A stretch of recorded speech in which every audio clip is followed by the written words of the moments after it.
Hawa billahi la ilaha illa huwa ki fita daga wannan gidan nawa.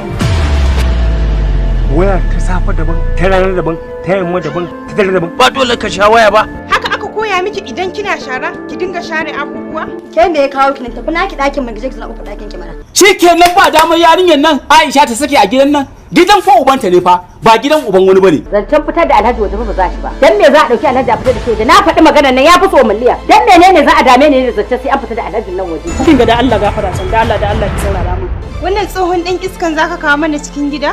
Gidan ubanki ko gidan wani? Ba ni kudin gani.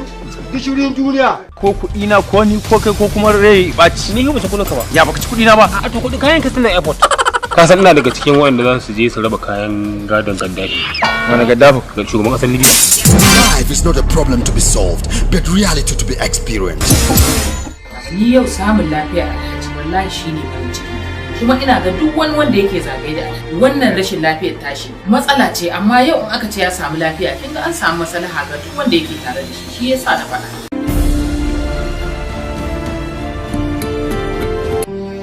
Kawai ni za ta zauna ta taiwa wa'azi sai ka ce wata yarinyar ta. Sannan Hajiya ta na iya yi da shishigi. Sai da kika zo da kike yin yanzu a nan gurin. Wace ni? Ai ban kai wannan matsayin ba. Iyayen fa Alhaji ne kika faɗa. Ya ma fasa da kanki. Wai me yake bata miki rai ne? Ke kaɗai ce fa yata nake ji da ke kamar rai. Yana ne akan matarka ta bi ta takura min ta shiga rayuwa ta. Ni ba taba ganin mata ka faffiya irin Hauwa ba tun da nake a duniya.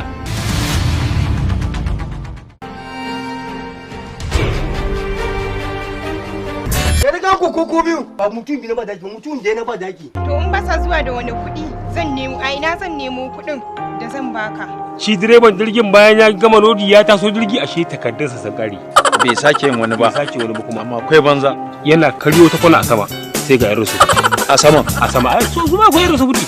To sai ce a sauke lodi. A sama. A gajimare. Yanzu nan na ya shigo gidan nan suke son su shiga ɗaki shi da Aisha. To wannan da kike ganin shi gidan mu ɗaya da shi tantirin ɗan iska ne.